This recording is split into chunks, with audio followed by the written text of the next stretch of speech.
साहब of the आम Aadmi party. इस वक्त महमूद देशमुख साहब हमारे साथ हैं। महमूद देशमुख साहब नमस्कार। नमस्कार, जय हिंद। जय हिंद सर, जय हिंद, जय हिंद, जय हिंद। तो महमूद देशमुख साहब, ये स्वाति मालीवाल वाला मामला जो है, ये आम आदमी पार्टी के ऊपर इसका प्रभाव पड़ेगा सर? कल दिल्ली में चुनाव है। ऐसी कोई बात नहीं है सर। हेलो जी, सुन रहे हैं सर, आपको बोलिए।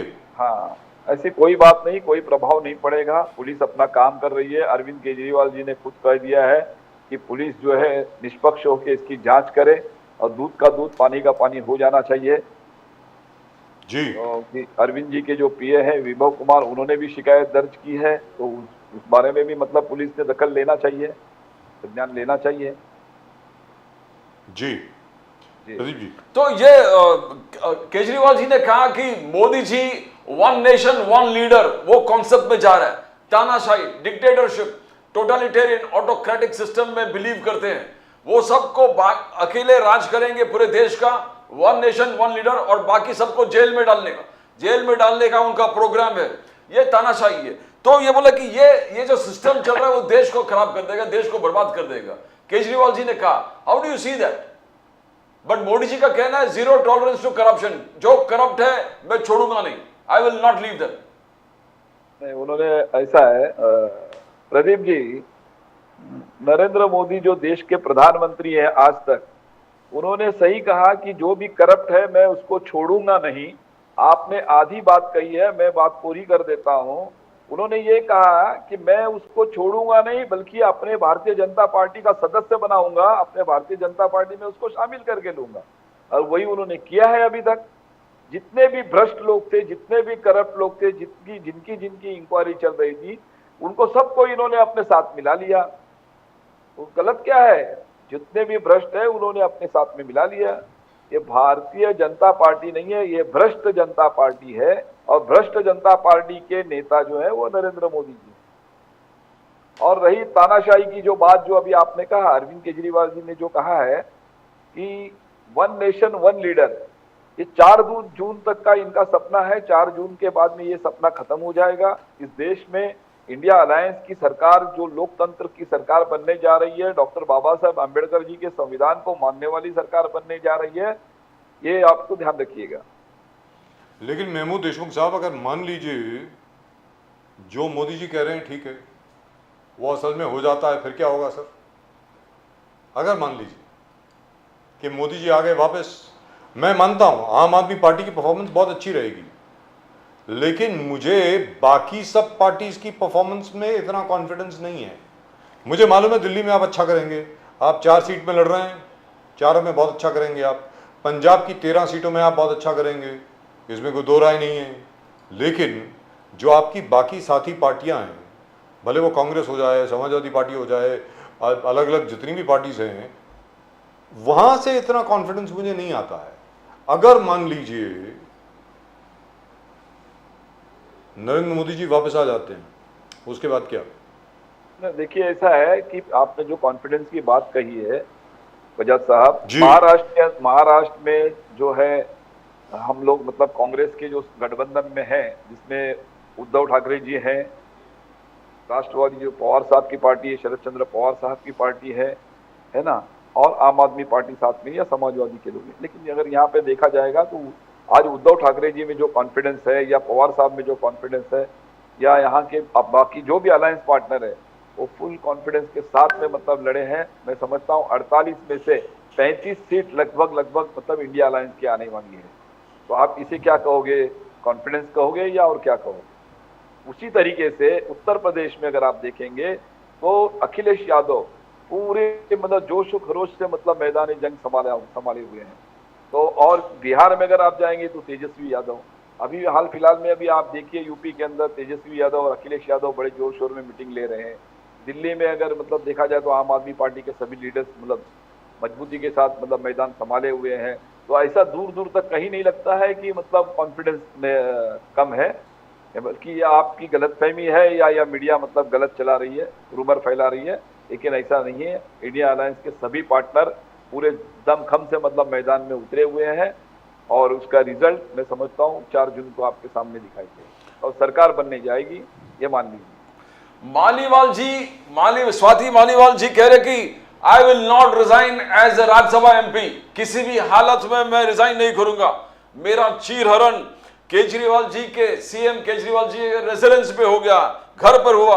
आई वॉज स्लैप्ड, मुझे लात मारा गया, थप्पड़ मारा गया multiple times bye Vijay Kumar. आई स्केप्ट, मैं चिल्लाती रही और कोई मेरे प्रोटेक्शन के लिए नहीं आया, इंक्लूडिंग केजरीवाल जी। केजरीवाल जी घर पर थे, मैं सब कुछ हार गया, मैं इसको समाप्त यहां पर नहीं होने दूंगा, I will fight it out. ये क्या मालीवाल जी का फाइट आपको भारी पड़ेगा जो आने वाले जो कल चुनाव है बाकी, is it going to reflect on Aam Aadmi party का जो इमेज है उसको डेंट करेगा बहुत जबरदस्त तरीके से? हाउ डू यू सी देशमुख जी?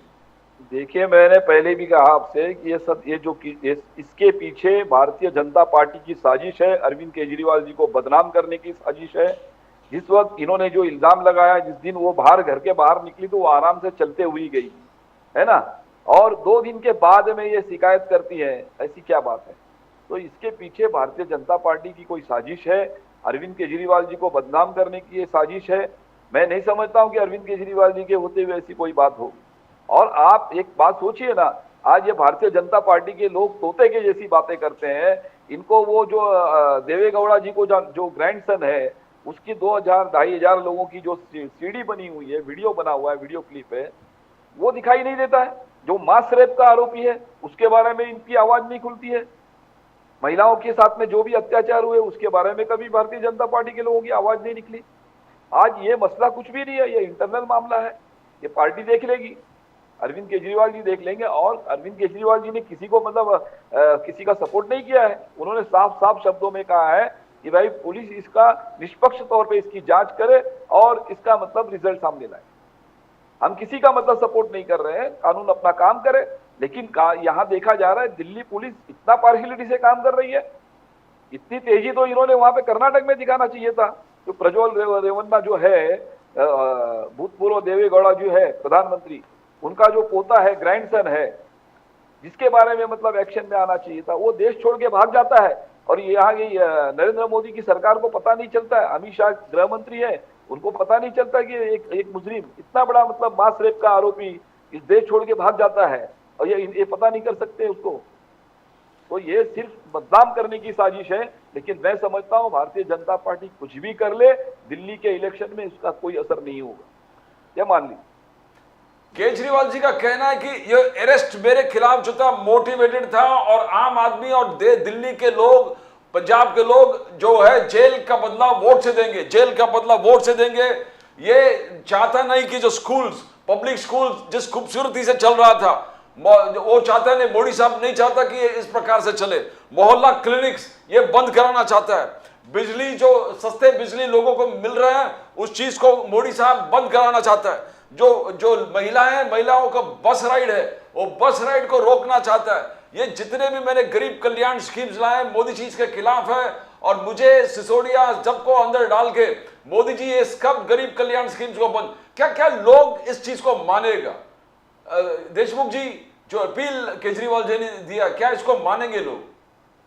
देखिए, अरविंद केजरीवाल जी ने जो कहा वो बिल्कुल सही कहा है। ये पूरे देश में यह हालत है।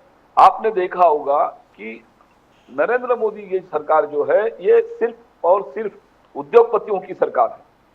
इन्होंने लगभग 22 मतलब बड़े बड़े उद्योगपतियों के 16 लाख करोड़ रुपया कर्जा माफ किया। और दूसरी तरफ मतलब छोटे बच्चों का जो दूध आता है, वो दूध के ऊपर भी 5% जीएसटी लगा दिया, आटे पे भी जीएसटी लगा दिया, चावल पे जीएसटी लगा दिया। इससे इनकी नीयत समझ में आ जाती है। ये जो केंद्र में बैठी हुई जो सरकार है, ये सिर्फ और सिर्फ उद्योगपतियों की सरकार है, पैसे पूंजीपतियों की सरकार है। और इसीलिए अरविंद केजरीवाल जी जो गरीबों के लिए काम करना चाहते हैं, गरीबों को मतलब मुफ्त में शिक्षा देना चाहते हैं, मुफ्त में इलाज करना चाहते हैं, मुफ्त में बिजली और पानी का मतलब सुविधा अवेलेबल करा के देना चाहते हैं, तो इनको ये नहीं चाहते हैं कि मतलब ऐसे लोग सत्ता में बने रहे। लेकिन ये बताएं सर, करने वाला, गरीब की भलाई करने वाला, ये बताएं कि मनोज तिवारी साहब जो हैं अकेले कैंडिडेट बचे हैं वो भारतीय जनता पार्टी के? जो 7 कैंडिडेट जीत के आए थे, 7 एमपी जो थे, 6 की तो टिकट कट गई। सिर्फ अकेले मनोज तिवारी जी को एक बार फिर टिकट मिली है वहां से, दिल्ली से। वो कहते हैं कि आम आदमी पार्टी झूठ बोल रही है कि उन्होंने ना पानी मुफ्त में दिया है और ना 200 यूनिट मुफ्त में दिए हैं बिजली के। महमूद देशमुख साहब, ऐसा है सर, देखिए बजाज साहब, ये नचनिया से मतलब सर्टिफिकेट लेने की आवश्यकता नहीं है। दिल्ली की आवाम से आप पूछ सकते हैं, दिल्ली की जनता से जाके पूछ सकते हैं। मैं भी दिल्ली में गया हूँ, मैंने ऑटो रिक्शा वालों से बात की है, मजदूरी करने वालों से बात की है, झुग्गी झोपड़ी में जाके लोगों से मैंने बात की है। और कई लोग ऐसे हैं जो दिल्ली के मतलब जान पहचान के लोग हैं, वो कहते हैं कि भाई नहीं, हमें फायदा मिल रहा है। अगर वाकई में अगर हमने काम नहीं किया होता तो दिल्ली की जनता ने 3-3 मरतबा अरविंद केजरीवाल जी को मुख्यमंत्री नहीं बनाया होता, और दिल्ली की जो एमसीडी है, म्युनिसिपल कॉर्पोरेशन ऑफ दिल्ली, वो हमारे हाथ में नहीं आती। तो तिवारी जैसे लोगों के साथ सर्टिफिकेट लेने की आवश्यकता नहीं है, झूठे लोग हैं ये। प्रदीप जी, जो गरीब कल्याण स्कीम्स है, मोदी जी का कहना है कि जिस प्रकार से हमने गरीबों का मदद किया है, direct beneficiary transfer 38 lakh crore पिछले 10 साल में मोदी जी ने 30 सेकंड के अंदर बटन दबाते डायरेक्ट बेनिफिशियरी उनके अकाउंट में चले गए। यूपीए जो जिस प्रकार से उन्होंने पीएम किसान, उनका कहना है जिनको लोग पूछते नहीं है, मोदी जी उनको पूछते हैं, गले मिलकर पूछते हैं। पीएम किसान सम्मान, किसानों को न्याय। उन्होंने कहा कि जो ओबीसी समाज है उनके लिए कोई खड़ा नहीं, कोई बैंक गारंटी है, कुछ नहीं है। मोदी जी खड़े हो गए, मुद्रा लोन दे दिया उनको। जो विश्वकर्मा समाज है उनके लिए 13,000 करोड़, कोई गारंटी, यानी कोई जिसको गारंटी नहीं देते, मोदी जी खड़े होकर गारंटी देते। और लास्ट वाला जन मन योजना, आदिवासी समाज को फंडिंग देके मेन स्ट्रीम लाने के लिए। तो कोई सेगमेंट ऐसा नहीं है, मोदी जी का कहना है कि हमने छोड़ा है। हमने उन सबको गले लगाकर उनको मेन स्ट्रीम में लाने का भरपूर कोशिश किया, फंडिंग किया, और डायरेक्ट बेनिफिशियरी ट्रांसफर के माध्यम से वो लाभार्थी भी है। तो इसको क्या नकार सकते हैं देशमुख जी हम लोग? ऐसा है, गले तो लगा लिया उन्होंने, ये कहते हैं हमने गले लगा लिया, लेकिन गला लगा के मतलब गला काट दिया। अगर वाकई में इन्होंने किसान सम्मान की बात करते हैं ये, है ना, तो फिर दिल्ली के अंदर जो किसानों का आंदोलन चला वो किस बात में चला, किस बारे में चला, मुझे आप बताइए ना। आंदोलन की आवश्यकता क्यों पड़ी किसानों को? एमएसपी की जो बात है वो आप वो डिक्लेयर कीजिए ना। किसान क्या चाहता है? किसान लाचार नहीं है, मोहताज नहीं है। एक याद रखिएगा, इस देश के 140-150 करोड़ का अन्नदाता जो है वो किसान है ना। इस देश के अंदर हर एक इंसान को मतलब उसके घर में अनाज पहुंचाने का काम वो किसान करता है। वो अगर फसल नहीं निकालेगा तो हम कुछ नहीं खा सकते हैं, ना मोदी खा सकते हैं, ना कोई और खा सकता है। तो वो किसान मतलब महीनों से मतलब वहां पे आंदोलन करता है, और वो किसान मतलब आत्महत्या करने पे मजबूर हो जाता है। उसके बारे में देखने का समय नहीं है आपके पास। आपके पास 5 मिनट नहीं है कि आप जाके किसानों की समस्याओं को सुन सकते हैं। तो आपने कौन सा किसानों का सम्मान किया है? आपने सिर्फ किसानों की भावनाओं से खेलने का काम किया है।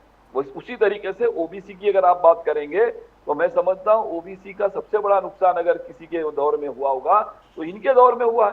आज ये ओबीसी की बात करते हैं, लेकिन जब मंडल कमीशन जब आया था बेटा, उस वक्त में वीपी सिंह जी की सरकार थी, और वीपी सिंह जब मंडल कमीशन का रिपोर्ट लागू करने जा रहे थे तो अटल बिहारी वाजपेयी जी के समर्थन पे चलने वाली जो वीपी सिंह जी की सरकार है, अटल जी ने मतलब समर्थन निकाल लिया, भारतीय जनता पार्टी ने समर्थन खींच लिया था और वो सरकार गिर गई। सबसे बड़ा नुकसान तो मैं समझता हूँ ओबीसी समाज का इनकी वजह से हुआ उस वक्त। तो ये कौन से मुंह से बात करते हैं ओबीसी? ये दोहरी नीति अपनाते हैं, दोगुनी नीति अपनाते हैं, है ना। महमूद देशमुख साहब, ये एक और चीज बोलते हैं, चोरी मोदी जी एक और चीज बोलते हैं, वो ये बोलते हैं कि कांग्रेस की मंशा ये है किसी भी तरीके से मुस्लिम पर्सनल लॉ को और ताकतवर किया जाए और शरिया लॉ को इंट्रोड्यूस किया जाए हिंदुस्तान में, ऐसा कहते हैं। मोदी जी ने कहा है, खुद कहा, प्राइम मिनिस्टर ने बोला है। महमूद देशमुख साहब, देखिए ऐसा है, इससे बढ़कर ओछी हरकत, गिरी हुई हरकत कुछ नहीं हो सकती है। मोदी जी के जब समझ में आ गया, 4 चरण के चुनाव जब हो गए और उन्होंने ये देख लिया कि भाई पैर के नीचे से जमीन सरक रही है, इनके पास कोई मुद्दे नहीं, इनके जितने थे मुद्दे जो थे 10 साल में ये फेल रह चुके हैं, तो इनके ये समझ में आ गया कि अब सिर्फ हिंदू मुसलमान किए बगैर मैं जीत नहीं सकता, या मुझे मतलब अपने वोटों का पोलराइजेशन करना जरूरी है। तब इन्होंने ये जाके ये बात को उठाया। तो मुस्लिम पर्सनल लॉ, कांग्रेस के मैनिफेस्टो में कहीं भी मुस्लिम ये शब्द नहीं है। बजाज साहब, कांग्रेस के मैनिफेस्टो में मुस्लिम ये शब्द कहीं नहीं है। अगर आप ये दिखा देंगे या मोदी जी दिखा देंगे तो मैं बोलूंगा कि मोदी वाकई में सच्चे प्रधानमंत्री हैं। तो झूठ बात करते हैं ये सिर्फ और सिर्फ। लेकिन इससे लगता नहीं है आपको, क्योंकि हाँ। मीडिया में जो मेन स्ट्रीम मीडिया, जो बड़े बड़े चैनल हैं, हाँ, उसके ऊपर क्या है कि यही सब चीजें डिस्कस हो रही हैं, इन्हीं सब चीजों पे बातचीत हो रही है, लड़ाई हो रही है, लोग चिल्ला रहे हैं एक दूसरे के ऊपर। मतलब सर, ये जो तो असली चैनल मुद्दे हैं उससे तो ध्यान ये- भट गया ना लोगों का। जी बताएं। बेशक। नहीं, ये सब अभी आप जानते हैं ये गोदी मीडिया है, ये किसकी है? सब इनके हैं, इन्होंने खरीदे हुए लोग हैं। इनसे हम क्या उम्मीद कर सकते हैं? आप जनता से पूछिए। और इस देश के अंदर मुस्लिम समाज की बात अगर आप करेंगे तो मुस्लिम समाज ने शरिया कानून के हिसाब से नहीं और ना मुस्लिम पर्सनल लॉ की बात की है। इस देश का संविधान बचाने के लिए, इस देश का लोकतंत्र बचाने के लिए इंडिया अलायंस का साथ दिया है। इस बात का मुझे गर्व है। मैं भी एक मुसलमान हूं और इस बात का गर्व है कि मैंने जहां जहां मतलब पूरे लोकसभा चुनाव के अंदर मैंने जहां जहां दौरा किया वहां पे मुस्लिम समाज के लोगों ने, अल्पसंख्यक समाज के लोगों ने, या दलित समाज के लोगों ने, ओबीसी समाज के लोगों ने, या सवर्ण लोगों ने, इस देश के हर नागरिक ने यही कहा कि इस देश का संविधान बचाने की आवश्यकता है, इस देश का लोकतंत्र बचाने की आवश्यकता है। तो किसी ने भी धर्म के नाम पे या जाति के नाम पे नहीं वोट दिया है। सिर्फ और सिर्फ ये नरेंद्र मोदी सरकार, ये नरेंद्र मोदी और उनकी पार्टी के लोग एक ओछी हरकत कर रहे थे कि किसी तरीके से वोटों का पोलराइजेशन हो जावे। हम ये दिखाए कि देखो मुस्लिम अरे शरिया कानून कौन सी बात का आप कर रहे हो? आप गलत काम करने जा रहे हो। आप सिर्फ मुसलमानों को बदनाम कर रहे हो। आपके पास बचा कुछ नहीं है। मोदी जी का कहना है जब तक मैं जिंदा हूं, महमूद देशमुख जी, मोदी जी जब तक जिंदा है तब तक धर्म के नाम पर आरक्षण होने नहीं देंगे। बोले कि मैं जो वंचित है, ओबीसी है, एससी एसटी है, मैं बीजेपी सरकार, मोदी सरकार इनके लिए चौकीदार बन के खड़ा हो जाएगा, इनके रक्षा करने के लिए, इनके आरक्षण का रक्षा करने के लिए। धर्म के नाम पर आरक्षण नहीं होगा, संविधान के खिलाफ है और मोदी साहब जब तक जिंदा है ये होने नहीं देगा। एक स्ट्रॉन्ग स्टेटमेंट दिया है महमूद देशमुख जी, मोदी साहब ने। ऐसा है प्रदीप जी, पहली बात तो ये गुमराह कर रहे हैं लोगों को मतलब गुमराह करने का काम कर रहे हैं। मुस्लिम समाज ने कहीं भी धर्म के नाम पे आरक्षण की मांग नहीं की है। ये बेवकूफ बनाने की बातें ये बंद कर दे, लोगों को गुमराह करने का काम बंद कर दे। और आप होते कौन हो आरक्षण देना और नहीं देना है? अगर मुस्लिम समाज को अगर आरक्षण की मांग रखनी होगी तो मुस्लिम समाज संविधान के दायरे में अपना अधिकार मांगेगा। और मुस्लिम समाज भी इस देश का नागरिक है और इस देश का नागरिक होने के नाते उसको जो दूसरे नागरिकों को जो फैसिलिटीज मिलनी चाहिए वो मुसलमान को भी मिलना चाहिए, वो ही मुसलमानों का हक है। और नरेंद्र मोदी होते कौन है? हो गया ये 4 तारीख तक है, उसके बाद वो झोला उठा के चल देंगे। अब मुसलमान लाचार नहीं है। आप जाने देंगे? आप जाने देंगे क्या? झोला उठा के क्या जाने देंगे?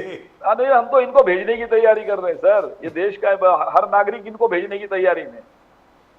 तो अभी क्या है कि 2 जून को अरविंद केजरीवाल जी को वापस जाना पड़ेगा जेल। उनकी बेल तो सिर्फ 1 जून तक है, 2 जून को उनको सरेंडर करना है। फिर उसके बाद क्या होगा सर? दिल्ली में जेल से सरकार चलेगी? कल तक तो जेल से चल रही थी ना, और चलेगी 2 दिन तक और चलेगी। उसके बाद में देख लीजिए, इंतजार कीजिए 4 जून तक का सर। 4 जून में बदलाव होगा सर। वो तो चुनाव आप कुछ जीतने की बदलेगा। बात कर रहे हैं ना। कोई सुप्रीम कोर्ट में, सुप्रीम कोर्ट को कोई चुनाव के तहत तो थोड़ी चलता है। नहीं, हमने कब कहा कि सुप्रीम कोर्ट को हम चैलेंज कर रहे हैं? मैंने तो यही कहा ना, 4 जून के बाद बहुत कुछ बदलाव होगा, देखा जाएगा उसके बाद में। तो अखिलेश यादव जी ने कहा है कि जैसे डिपार्टमेंट है सीबीआई और ईडी, इनके खिलाफ तो एक्शन होना चाहिए, इनको बंद कर देना चाहिए जिस तरीके से इन लोगों ने हरकत करी है। क्या कहेंगे सर आप इसके बारे में? बिल्कुल सही बात है। देखिए, ये अगर साफ साफ कहूं तो ईडी और सीबीआई है ना, मतलब इन लोगों ने जो काम किया है पिछले कई सालों में, अगर 10 सालों में, खास करके इन पिछले 5 सालों में, तो ऐसे लगता है कि मतलब ये कोई गैंग चला रहे थे। गैंग के सरगना बन के काम, कोई सरगना कोई और ये गैंग बन के काम कर रहे थे। वो छूट मतलब अभी कानून नाम की कोई चीज है कि नहीं? मनमानी काम किया है तो इंक्वायरी तो सबकी होनी चाहिए। ईडी ऑपोजिशन का लीडर है तो आप तुरंत घर पहुंच जाते हो। अगर वाकई में, मैं आपको ये कहूंगा कि वाकई में नरेंद्र मोदी अगर ईमानदार नेता है तो जिनकी इंक्वायरी चल रही थी आज तक, है ना, महाराष्ट्र में हो, राजस्थान में हो, बंगाल में हो, दिल्ली में हो, गुजरात में हो, पूरे देश में जहां जहां जिनकी जिनकी इंक्वायरी चल रही थी उनके ऊपर कार्रवाई करे, उनको अंदर डाल दे। क्यों नहीं करना चाहते? करे। अगर वाकई में ये ईमानदार नेता है तो क्यों आप गले लगा लेते हैं? जी। और दूसरी बात जो सामने आई है वो बस थोड़ी सी अजीब है। वैसे मैंने उसको चेक भी किया है और तकरीबन सच है, लेकिन पक्का नहीं मालूम। सर अभी तक जितने भी ईडी के रेड हुए हैं वो गुजरात में एक भी रेड नहीं हुआ है सर। ऐसा क्यों है सर? क्या मतलब? गुजरात के लोग बहुत शरीफ होते हैं, बहुत वो तो लिस्ट है ना सर। जितने भगोड़े हैं, हेलो जी, बैंक घोटाले के जितने भी भगोड़े हैं, अगर आप देखेंगे एक विजय माल्या को छोड़कर सभी गुजरात से बिलोंग करते हैं और ज्यादातर इनके मित्र हैं, फिर भी वो देशभक्त हैं। हाँ, आप समझ सकते हैं ये बात को। महमूद देशमुख जी, आर्टिकल 370, CAA, राम मंदिर, ट्रिपल तलाक, ये कोई भी चीज रोल बैक नहीं होगा। भले कितने भी इंडिया अलायंस के घटक दल सब मिलकर चाहे कि इसको हम लोग रोल बैक करेंगे, मोदी साहब का कहना है ये रोल बैक नहीं होगा। आर्टिकल समान, आर्टिकल 370 पूरे दुनिया भर में भारत का सर एकदम ऊंचा कर दिया है, जिस प्रकार से हैंडल कर दिया है। CAA एक ऐसा कानून है जो रिफॉर्मेटिव है, बगल वाले जितने रिफ्यूजीज हैं उनको एक्सेप्ट कर, तो एक एक चीज का मेरिट है, ये वापस नहीं होगा, रोल बैक नहीं होगा, लाख कोशिश करें आप। अरे सर, ये पहली बात तो एक आप मुझे बताइए, किस मतलब इंडिया अलायंस के किस नेता ने ये कहा है? क्या किस नेता ने ये कहा है कि ये रोल बैक होगा? ये गुमराह कर रहे हैं। मैंने कहा ना, ये लोगों को गुमराह करने का काम कर रहे हैं। हेलो जी Yes. जी बोलिए सर, बोलिए। ये आवाज आ रही है ये सर? लोगों को, हाँ, ये लोगों को गुमराह करने का काम कर रहे हैं इस तरीके से, ऐसा बोलकर। ऐसा कहीं कुछ नहीं है। देखिए, आर्टिकल 370 की बात है, किसी ने कोई रिएक्ट किया? राम मंदिर का मसला है, ये सुप्रीम कोर्ट का जजमेंट आया, सुप्रीम कोर्ट का वर्डिक्ट आया, किसी कम्युनिटी ने, माइनॉरिटी ने भी कोई रिएक्ट नहीं किया है ना। रही बात, आप ये इसका बात करोगे, सिटीजन अमेंडमेंट एक्ट की बात अगर करोगे, तो मैं बार बार यही कहता हूं, आप पड़ोसी के बच्चों की चिंता कर रहे हो और अपने घर के बच्चे को भूखा मार रहे हो, है ना। तो अच्छी बात है, आप मना किसने किया है, लेकिन आप अपने घर के बच्चों को तो देखो। आपके देश के अंदर नौजवान बेरोजगार है, उसके बारे में आप चिंता नहीं करते हो। शिक्षा का मसला है, महंगाई का मसला है, बेरोजगारी का है, किसान आत्महत्या कर रहा है, महिलाओं पे अत्याचार हो रहे हैं, आपके घर में महिलाओं पे अत्याचार हो रहा है, वो आपको दिखाई नहीं देता है, और आप पड़ोस के देश की बात करते हो। ये सब वो कहते हैं कि आम आदमी पार्टी सबसे अग्रसर रहती है जब भी महिलाओं के साथ कुछ भी होता है। जब अपनी महिला के साथ अत्याचार हुआ, जैसा कि तथाकथित तौर पर स्वाति मालीवाल जी के साथ हुआ, तब आप लोग चुप हैं। तो आप लोगों को खड़ा होना चाहिए ना स्वाति मालीवाल जी के साथ। आपकी MP हैं सर, वो राज्यसभा की MP हैं, वो आम आदमी पार्टी से। महमूद साहब, ऐसा है बजाज साहब जी, ऐसा आपने तो नहीं सुना ना कहीं किसी पार्टी के नेता ने मतलब स्वाति मालीवाल को कुछ मना किया कंप्लेन करने से, शिकायत करने से, या उनके ऊपर प्रेशर बना रहा? ऐसा कुछ नहीं है। स्वाति मालीवाल ने शिकायत की, पुलिस अपना काम कर रही है। विभव कुमार के साथ में गलत हुआ, उन्होंने भी शिकायत की। और सबसे बड़ी बात है कि जो हमारे राष्ट्रीय संयोजक अरविंद केजरीवाल जी हैं, उन्होंने साफ शब्दों में कहा है कि भाई पुलिस अपना काम करे, पुलिस इंक्वायरी करे। लेकिन वो कहती है कि उनको 7-8 बार थप्पड़ मारा गया, 7-8 बार उनके चेहरे पे थप्पड़ मारा गया। सर वो फुटेज जो है अपने पास, और बाकी भी जो फुटेज है उनकी, बाहर जाते वक्त उनका चेहरा तो ठीक ठाक दिख रहा है। अभी जो इंटरव्यू भी दे रही थी, लात और घूसे, सर किसी को 2 थप्पड़, नहीं मैं अपनी तरफ से बोल रहा हूँ, हो सकता है कि मैं गलत हूँ। नहीं, ये स्पष्ट रूप से दिखाई दे रहा ना, सीसीटीवी कैमरा में है। वो बाहर जाते हुए वो आराम से जाती है ना, और बैठी हुई है, बल्कि वो गालियां दे रही थी वहां के स्टाफ को जी। ये सब कुछ होने के बाद 2 दिन के बाद ऐसी क्या बात होती है कि वो मतलब लंगड़ते हुए चलती है? 3 दिन के बाद, 3-3.5 दिन के बाद, हाँ 3 दिन के बाद में मुझे मारा। लेकिन सर महमूद देशमुख साहब, कोई किसी को 2 बार थप्पड़ मार देता है उसका तो मुंह सूज जाता है। वो कहती है मेरे को 7-8 बार थप्पड़ मारा गया। वो भारतीय जनता पार्टी के लोगों की कहानी है सर। बाकी कुछ नहीं है। अरविंद केजरीवाल जी को बदनाम करने की कहानी है, इससे कुछ होने वाला नहीं है। और महिलाओं के बारे में भारतीय जनता पार्टी क्या मतलब चरित्र अपनाती है, कौन सी मतलब भूमिका निभाती है, वो आप पूरा देश जानता है। इस देश में महिलाओं पे जो भी अत्याचार हुआ है, इनके भारतीय जनता पार्टी के किसी नेता का मुंह नहीं खुला। और आज एक छोटी सी बात है, हो सकता है भाई ये पारिवारिक मामला है, छोटी छोटी बातें हुई है, जब तू मैं तो हर घर में होता है ना, उसमें कौन सी बड़ी बात है? ऐसी कोई बड़ी बात नहीं है, कोई बहुत बड़ा अत्याचार नहीं हुआ है। विभा कुमार जी, प्रज्वल रेवन्ना ने जो कर्नाटक में किया है 2500 से 3000 जो रेप केस के वीडियो है ना, क्लिप, वो वायरल हुआ है। उसके बारे में भारतीय जनता पार्टी का एक भी नेता अपना मुंह नहीं खोलता है। और ये तो छोटी सी बात है। और मणिपुर के बारे में सर मणिपुर से आप सोचिए, कारगिल की जवान की मतलब बीवी, उसको नंगा करके, है ना, मतलब विवस्त्र करके उसको बाकायदा घुमाया जाता है, उसका वीडियो बनाया जाता है। नरेंद्र मोदी जैसे एक भी बार मतलब उनका कोई स्टेटमेंट नहीं आया, न गृह मंत्री, न इस देश के प्रधानमंत्री। शर्म आनी चाहिए इनको। इस देश प्राइम मिनिस्टर मोदी जी कह रहे हैं, महमूद देशमुख जी, अगर प्राइम मिनिस्टर का सिंसियरिटी आपको पूछना है तो मुस्लिम बहनों से पूछिए, प्राइम मिनिस्टर कितना सिंसियर है। प्राइम मिनिस्टर मोदी न मुस्लिम समाज के खिलाफ है, न इस्लाम के खिलाफ है। प्राइम मिनिस्टर मोदी कह रहे हैं, मेरे सिंसियरिटी मुस्लिम बहनों से पूछिए, क्या उनको ट्रिपल तलाक के माध्यम से न्याय नहीं दिलाया? क्या उनको आयुष्मान कार्ड का फायदा हुआ नहीं है? क्या उनको घर देते हुए आवास योजना में हमने कोई डिस्क्रिमिनेशन किया? क्या वैक्सीनेशन में कोई डिस्क्रिमिनेशन किया?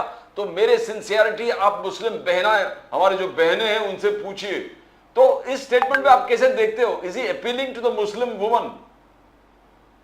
मैं देखिए, ऐसा है, वो हिंदू मुस्लिम कर सकते हैं, मैं हिंदू मुस्लिम की बात नहीं करता, है ना। मैं समझता हूं इस देश की हर महिला हमारी बहन है। सुनिए, वो हिंदू हो, मुस्लिम हो, ईसाई हो, सिख हो, दलित हो, है ना, वो हमारी बहन है, बेटी है, माँ है ना। हर महिला के साथ में इंसाफ होना चाहिए। मुस्लिम आप एक वो बता रहे हो कि मुस्लिम बहनों के साथ में, उनसे पूछो। और मणिपुर के अंदर बहनों पे अत्याचार हो रहा है, वो कुछ नहीं है सर। मणिपुर के बारे में बात नहीं करती बीजेपी। मणिपुर के बारे में बीजेपी बात नहीं करती सर। वो क्यों नहीं करना चाहती है? वो उनको स्वाति, उनको महिला महिलावाल जी दिखती है, जो महिला जो रेसलर थी, उनके साथ अत्याचार हुआ, उसके बारे में बोलना नहीं चाहते हो मोदी जी? वो भी तो किसी की बेटियां हैं, वो भी तो किसी की बहनें हैं सर। आप ये क्या फायदा होगा मोदी जी को? अब ट्रिपल तलाक जो मोदी जी बार बार बोल रहे कि जस्टिस दिया, न्याय दिया, तो क्या फायदा होगा? सर ऐसा है ना, ये ट्रिपल तलाक ये सब खेल है। मेरी बात, अगर आप इसके ऊपर अगर अलग से ना किसी दिन स्पेशली आप इस पे बात कीजिए मुझसे, ट्रिपल तलाक के मामले में।